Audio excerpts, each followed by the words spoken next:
Assalamualaikum warahmatullahi wabarakatuh. Alhamdulillah kita bisa bertemu kembali dalam keadaan sehat walafiat, tiada kurang suatu apa, dan tetap dalam lindungan ilahi Robi. Amin. Pada kesempatan kali ini kita akan mencoba mengerjakan lembar soal penilaian akhir tahun PAT. Ini adalah materi pertemuan ke-18 semester kedua tahun pelajaran 2020-2021 untuk mata pelajaran matematika kelas 7 SMP hari ini, Rabu, tanggal 2 Juni 2021. Channel F ISNA membahas tentang A. Materi pelajaran matematika tingkat SD, SMP maupun SMA dengan contoh soal dan pembahasannya dan disertai lembar kerja peserta didik LKPD diselipin rambu-rambu pengerjaan soal-soalnya agar lebih mudah dipahami oleh siswa. Kemudian B. Soal-soal uji kompetensi per bab UKOM, penilaian tengah semester PTS, penilaian akhir semester PAS, penilaian akhir tahun PAT, tryout TO, ujian sekolah US, uji coba ujian nasional UJUN, dan ujian nasional UN. Tetapi sebelum kita mulai, akan lebih baik jika kalian subscribe, like, dan komen terlebih dahulu di kolom komentar. Terima kasih.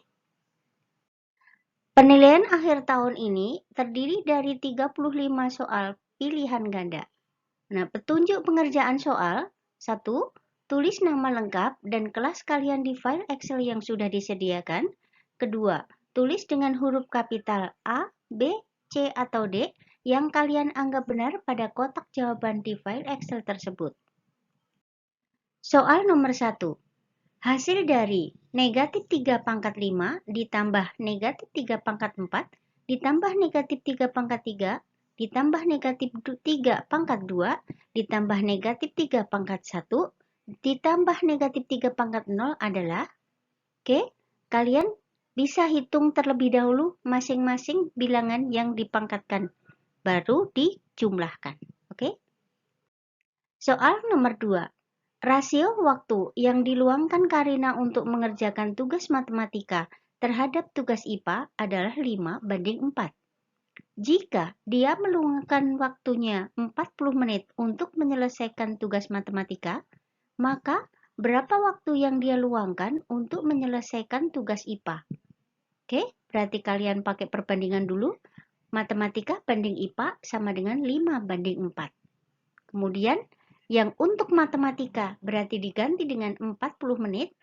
Nah, baru kalian akan mencari waktu yang dibutuhkan untuk mengerjakan soal IPA. Ini berarti adalah perbandingan senilai.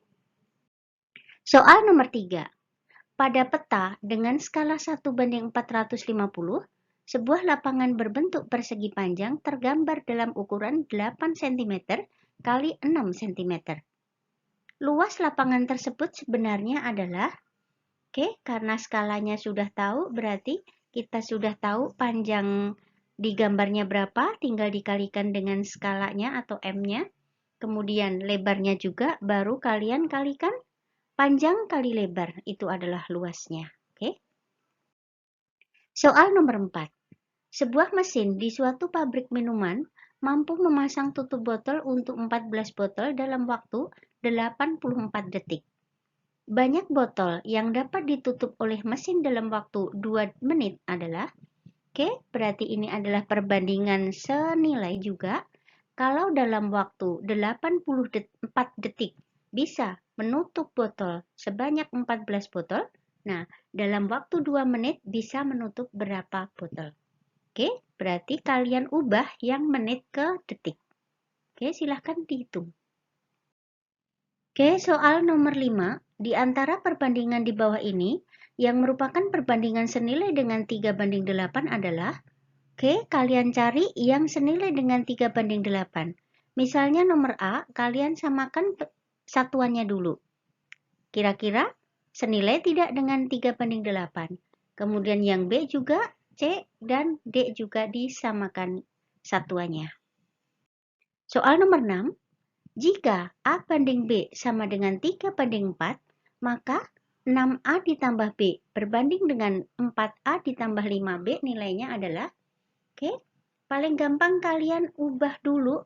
Jika A banding B sama dengan 3:4, maka boleh kita sama dengankan A sama dengan 3X, B sama dengan 4X.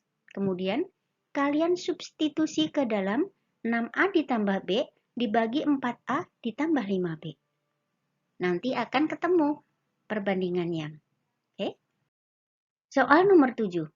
Seorang pemborong memperkirakan dapat menyelesaikan pekerjaan dalam waktu 20 hari dengan 12 pekerja. Jika ia ingin diselesaikan dalam waktu 15 hari, maka berapa banyaknya pekerja tambahan yang diperlukan? Oke, berarti kalau di sini adalah perbandingan berbalik nilai. Oke, 20 panah 12 pekerja. Kemudian 15 panah X. Kalian akan mencari X dulu. Baru nanti kalian akan menemukan berapa tambahan pekerjanya yang dibutuhkan. Soal nomor 8. Jarak antara dua kota pada peta adalah 2 cm. Jarak sebenarnya kedua kota tersebut adalah 80 km. Nah, berapa skala yang digunakan peta tersebut? Oke, karena skala itu adalah rumusnya jarak pada peta berbanding dengan jarak sebenarnya, berarti kalian cari 2 cm banding 80 km. Jadi samakan dulu yang kilometer menjadi cm. Oke, kalikan dengan 100.000. Jadi nolnya nambah 5. Kemudian sederhanakan. Soal nomor 9. Seorang penjual bakso mengeluarkan modal sebesar 1 juta rupiah untuk menjalankan usahanya. Dia mematok harga baksonya adalah 9.000 rupiah per porsi. Jika pada hari itu ia menanggung kerugian sebesar 5%, maka taksirlah berapa porsi yang terjual pada hari itu. Oke? Modalnya 1 juta dengan harga jualnya 9.000 per porsi. Sedangkan rugi 5%, berarti kalian cari dulu ruginya. Rugi 5% dikali dengan modalnya. Jadi 5 per 100 dikali dengan 1 juta. Ketemu ruginya. Berarti kita tahu harga jualnya berapa. Kalau modalnya 1 juta dan ruginya kita sudah tahu. Berarti untuk harga per porsi adalah modal dikurangi rugi dibagi dengan harga per porsinya atau dibagi dengan 9.000. Nanti kalian akan menemukan berapa porsi yang terjual pada hari itu. Oke? Soal nomor 10. Siswa kelas 7 SMP Negeri 1 Cikande diminta gurunya untuk menggali informasi dari internet atau perpustakaan. Dari 64 siswa, ada 48 siswa memilih menggali informasi melalui internet dan 16 siswa memilih mencari di perpustakaan. Nah, pernyataan berikut benar untuk masalah di atas kecuali. Oke, kecuali A. Seperempat dari siswa membaca di perpustakaan. B. Perbandingan banyak siswa yang menggunakan internet dengan yang ke perpustakaan adalah 4:1. Siswa yang mengerjakan internet 32 lebih banyak daripada yang ke perpustakaan. Dan D. Banyak siswa yang menggunakan internet 3 kali lipat dari yang ke perpustakaan. Berarti kalian cek masing-masing mana yang salah. Oke? Soal nomor 11. Perusahaan susu memberikan informasi nilai gizi kepada pelanggan seperti pada tabel di bawah. Oke, di sana ada tabel nilai gizi, takarannya sudah ada, dengan kalorinya juga sudah ada. Nah, Paramita minum susu dengan takaran 95 gram, maka kalori yang didapat adalah, oke, kalian bisa mengambil salah satu perbandingan, misalkan 30 gram, 150 kalori. Nah, kalau 95 gram berarti ada berapa banyak kalori? Ini adalah perbandingan senilai. Oke. Soal nomor 12. Bentuk sederhana dari perbandingan berikut 50 cm berbanding 2,5 meter adalah, oke, kalian jadikan dulu atau yang meter jadi ke senti, baru nanti kalian sederhanakan. Oke. Soal nomor 13. Jika nilai tukar $5 Amerika adalah 65.000 rupiah, maka nilai Rp182.000 adalah berapa dolar? Ini juga perbandingan senilai. 5 tanda panah 65.000. Kemudian X tanda panah Rp182.000. Oke, kalian bisa mencari berapa dolarnya. Soal nomor 14. Seorang pedagang mengeluarkan Rp2.500.000 untuk menjalankan usahanya. Jika pada hari itu dia mendapat keuntungan sebesar 10%, maka berapakah pendapatan yang didapatkan pada hari itu? Oke, modalnya 2,5 juta, untungnya 10%. Berarti kalian cari dulu untungnya berapa dalam rupiah. Untung dalam rupiah berarti 10% dikali dengan Rp2.500.000. Kalian hitung, kemudian pendapatannya berarti dari modalnya yang 2,5 juta ditambah dengan untungnya. Oke, bisa. Soal nomor 15. Seorang penjual soto mengeluarkan modal sebesar 1 juta rupiah untuk menjalankan usahanya. Dia mematok harga satu mangkok soto seharga Rp8.000. Jika pada hari itu menanggung kerugian sebesar 5%, maka taksiran banyak soto yang terjual pada hari itu adalah, modalnya 1 juta rupiah, tetapi pedagang mengalami rugi 5%. Berarti kalian cari dulu ruginya berapa. Rugi dalam rupiah berarti 5/100 dikali dengan 1 juta. Nah, kalian akan menemukan angkanya. Nah, berarti kalian bisa mencari harga jualnya berapa. Jadi harga modalnya kemudian dikurangi dengan ruginya. Nah, baru kalian bisa mencari harga. Mencari berapa yang terjual. Nah, berapa porsi. Harga jual dibagi dengan harga per porsi. Nanti kalian akan menemukan taksiran berapa mangkok yang terjual. Oke, soal nomor 16. Seorang pedagang kaos membeli 80 kaos dari grosir dengan harga Rp60.000 per buah. Jika ia berhasil menjual semuanya dengan keuntungan sebesar 20%, maka harga jual masing-masing kaos tersebut adalah, kita tahu harga belinya 80 kaos, harga belinya Rp60.000 per buah. Berarti kalian bisa menghitung harga belinya berapa. Kemudian untungnya 20%. Nah, untung dicari dalam rupiah berarti 20/100 dikali harga belinya yang tadi berapa. Ketemu untung. Jadi kalian tahu harga jualnya berapa. Jadi harga beli ditambah dengan untung. Itulah harga jual. Nah, baru dibagi dengan berapa buah. Jadi harga jualnya tadi dibagi dengan berapa buah kaos. Berarti kalian menemukan harga satu buah kaos dijualnya berapa. Soal nomor 17. Pedagang buah membeli 200 kg jeruk seharga Rp950.000 untuk dijual di dua pasar, yaitu Pasar Wates dan Pasar Sentolo. Untuk 50 kg jeruk sudah habis terjual di Pasar Wates dengan harga Rp7.000 per kilo. Nah, kemudian sisanya dijual di Pasar Sentolo. Nah, jika pedagang ingin mendapatkan keuntungan seluruhnya sebesar Rp300.000, maka berapa harga jual tiap kilogram jeruknya di Pasar Sentolo? Perhatikan pelan-pelan. Harga belinya Rp950.000.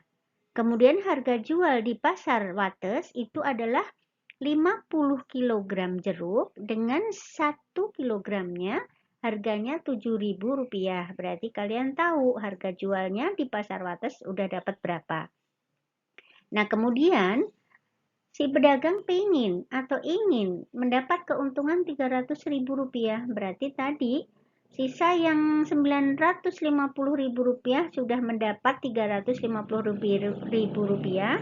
Itu tinggal sisa berapa, baru kemudian ditambahkan dengan untung yang diharapkan.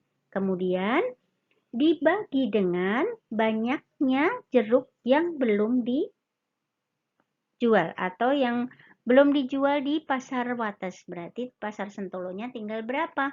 Tadinya 200 kilo, sudah kejual 50 kilo. Nah, baru ketemu nanti harga per kilo di pasar Sentolo. Oke. Soal nomor 18. Andi meminjam uang di bank sebesar 25 juta rupiah dengan bunga 18% per tahun. Jika Andi meminjam selama 4 bulan, maka bunga yang ditanggung Andi adalah pinjaman 25 juta, bunganya 18% per tahun.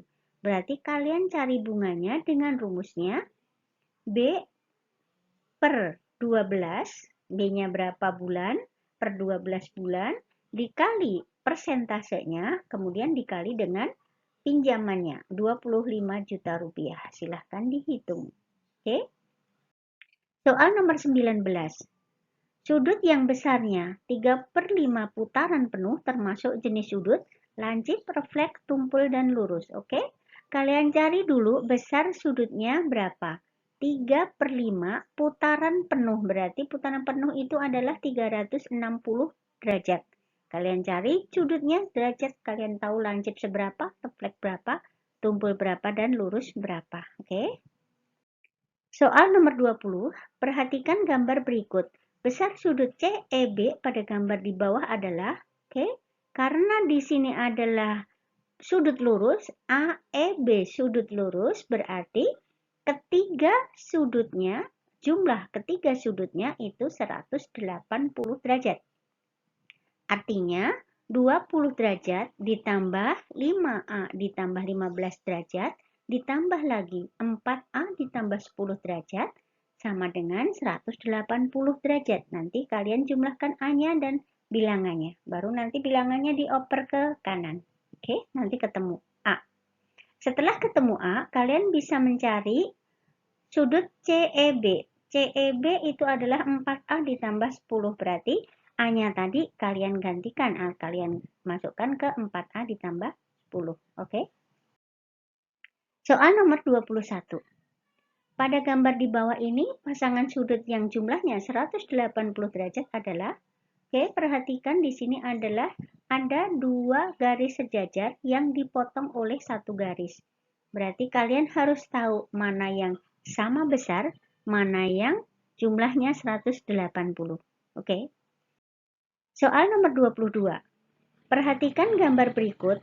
Keliling persegi panjang EFGH sama dengan 2 kali keliling persegi ABCD. Oke, kalian tahu rumus keliling persegi panjang itu rumusnya apa? Masih ingat ya? Sama dengan 2 kali keliling persegi. Nah, keliling persegi rumusnya apa? Berarti 2 kali P ditambah L, itu yang untuk persegi panjang, akan sama dengan 2 kali 4S.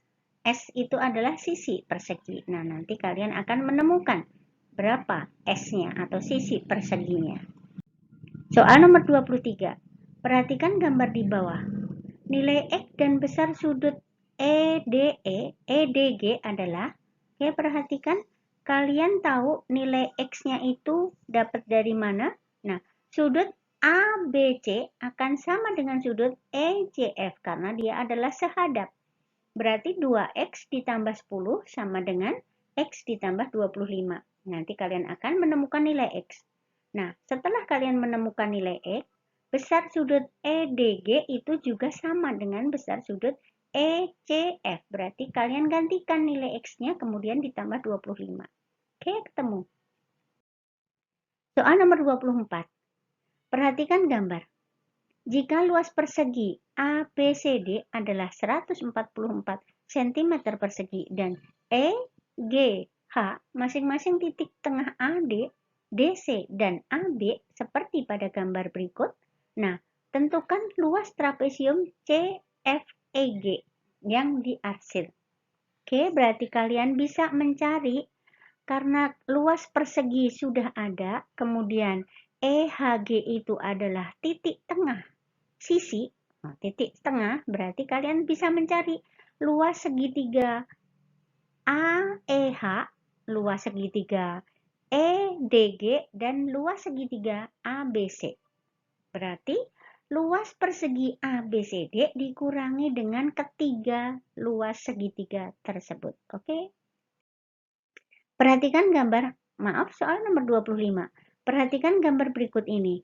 Luas daerah yang diarsir pada gambar di samping adalah karena ini adalah segitiga, berarti segitiga PQS, luasnya adalah setengah kali alas kali tinggi. Alasnya yang mana? Alasnya yang mana, tingginya yang mana, kalian pasti tahu. Oke? Soal nomor 26. Perhatikan gambar sebuah layang-layang ABCD dengan ADC siku-siku di D. Oke, perhatikan. Jika AD sama dengan 8 cm, kemudian BC sama dengan 15 cm, maka luas layang-layang ABCD adalah, luas layang-layang sebenarnya di sini ada dua rumus. Yang pertama adalah setengah kali diagonal 1 kali diagonal 2, artinya setengah kali BD kali AC. Dan yang satu lagi adalah 2 kali segitiga ABC. 2 kali segitiga ABC.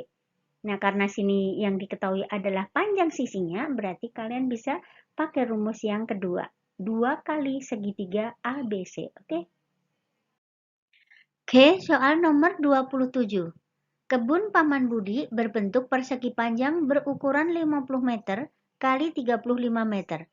Di sekeliling kebun akan ditanami pohon pisang dengan jarak 5 meter. Banyak pohon pisang yang bisa ditanam di sekeliling kebun adalah, kalian cari dulu keliling kebun yang berbentuk persegi panjang. Berarti rumusnya adalah 2 kali panjang ditambah lebar. Kemudian dibagi dengan 5 meter. Oke, itu adalah banyaknya pohon pisang. Soal nomor 28. Perhatikan gambar berikut, urutan melukis garis bagi pada gambar segitiga ABC yang benar adalah, ayo coba cari yang mana garisnya, urutannya. Kalian pasti tahu. Soal nomor 29. Perhatikan gambar berikut. Garis tinggi, garis bagi, dan garis berat berturut-turut ditunjukkan oleh nomor. Perhatikan mana yang termasuk garis tinggi, garis bagi, dan garis berat. Kalian harus tahu. Soal nomor 30. Perhatikan tabel berikut.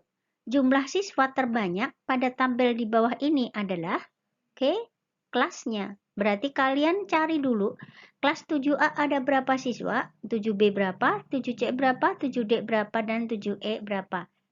Cari yang paling banyak. Soal nomor 31.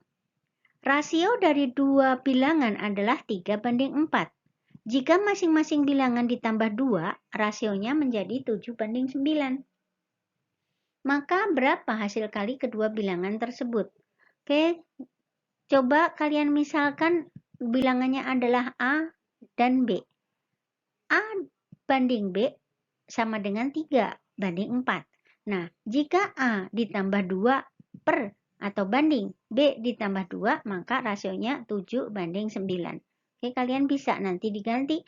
Misalkan A-nya 3X, B-nya 4X. Kalian bisa mencari hasilnya.